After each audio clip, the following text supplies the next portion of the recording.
Welcome back, Focus Learners, to another explainer. Today, we're setting the stage for a truly dramatic, chronological epic.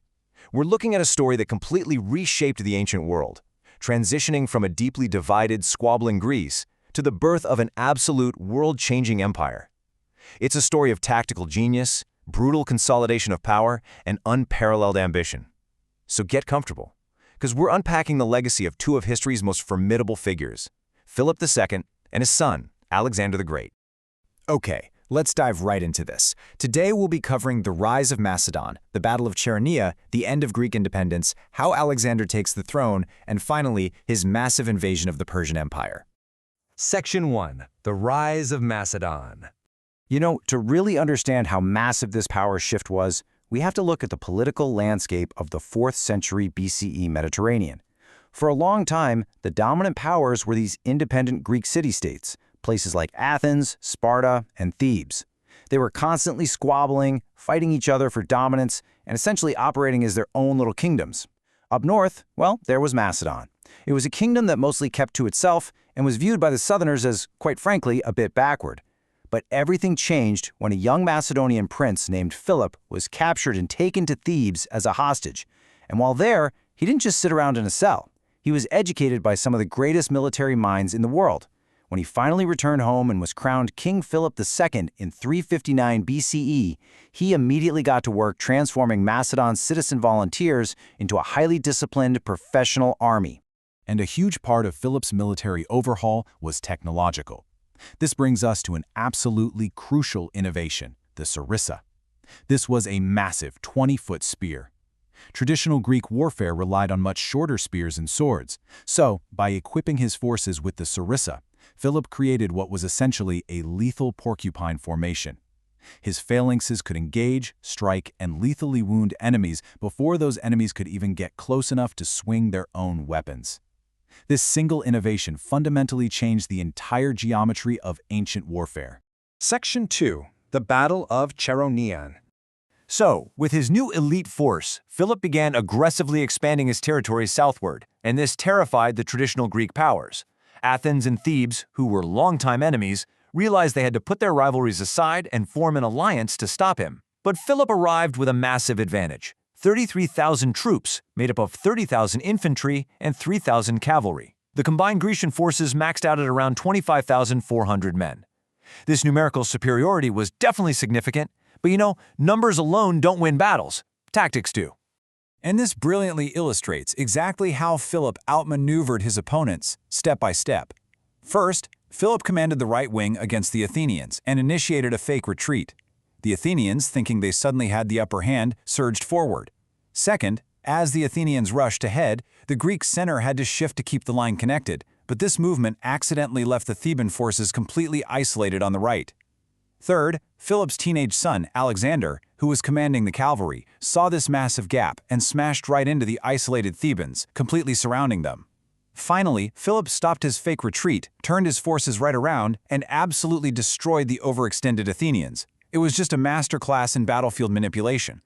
But actually, the reality of this tactical brilliance was incredibly brutal on the ground. The most tragic and famous casualty of Chaeronea was the Sacred Band of Thebes. This was an elite force of fierce warriors who simply refused to surrender, even when completely surrounded by Alexander's cavalry. They fought to the very last man. All 250 soldiers were killed, and they were respectfully buried in pairs right there on the battlefield. Section 3. End of Greek independence.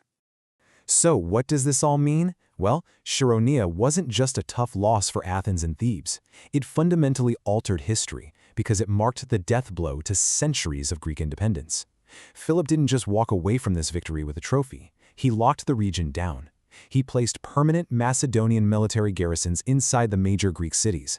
He then forced the conquered city-states to join a unified coalition called the League of Corinth, with himself as the undisputed leader, of course. Every major state except Sparta was brought to heel. Why does this matter? Because it gave Philip absolute access to the combined armies and economic resources of all of Greece for his ultimate, lifelong goal, invading the Persian Empire. Section 4. Alexander takes the throne. Now, just as Philip was preparing this grand invasion, everything changes overnight, forcing a really rapid, bloody pivot in our narrative. In 336 BC, Philip is suddenly assassinated by one of his own bodyguards. Literally overnight, 20-year-old Alexander is proclaimed king by the army. Immediately, the conquered regions smell weakness and rebel, but Alexander doesn't hesitate for a second. In 335 BC, he races north to crush uprisings in Illyria and Thrace. But while he's busy up north, the city of Thebes in the south decides to rebel again. So Alexander speed marches his army back south and responds with terrifying brutality, razing the ancient city of Thebes completely to the ground. This decision showcased sheer ruthlessness. As the historical record explains, in retaliation for their concentrated opposition toward his father, Alexander invaded Thebes and destroyed their infrastructure as a warning to all who opposed Macedonian rule. He wasn't just putting down a rebellion, he was sending a loud and clear message. The absolute destruction of Thebes, a city with centuries of glorious history, horrified the rest of the Greek world. It was a calculated psychological blow.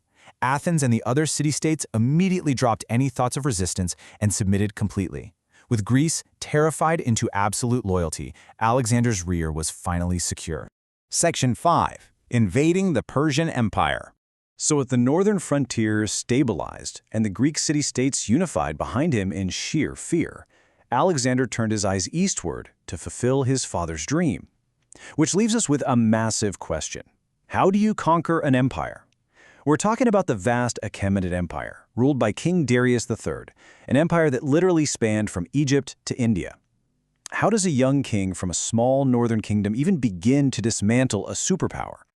Well, the answer begins with some audacious logistics. In 334 BC, Alexander marched his army to the Hellespont, which is the narrow strait separating Europe from Asia Minor.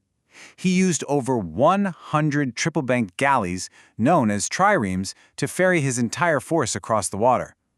What is absolutely incredible here is that the Persians actually knew he was coming, but they initially refused to take him seriously. They didn't even try to block his crossing.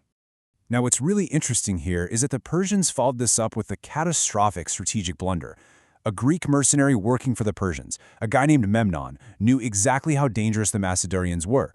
He begged the local Persian governors, known as satraps, to use a scorched earth strategy. He told them to burn all the crops and land in front of Alexander to starve his army and force him to retreat. But the proud satraps rejected this outright, feeling it was their duty to defend their territory. King Darius III agreed with them, and he ordered his 5 satraps to pool their military resources and face Alexander head-on. And that led directly to the Battle of the Granicus River. The Persians waited for Alexander on the opposite bank, thinking the geography favored them. But Alexander used the environment against them. He purposefully engaged on the cramped, muddy riverbanks. This brilliant tactical choice completely neutralized the Persian numerical advantage. And, even worse for the Persians, the mud rendered their deadliest weapon, their war chariots, completely useless. Alexander routed the combined Persian forces, effectively kicking the door to Asia Minor wide open. He had survived an assassination plot against his family, crushed rebellions at home, and just defeated the frontline forces of the greatest empire on earth. With Greece unified by his father's brutal tactics and the door to Asia kicked wide open by his own muddy river victory, we're left to wonder how far would Alexander's ambition reach before it consumed him. The Granicus River was just the beginning of a relentless campaign that would take him all the way to India, ushering in the Hellenistic period and changing the world forever. Thanks for joining me on this Explainer-focused learners. Stay curious, and we'll catch you next time.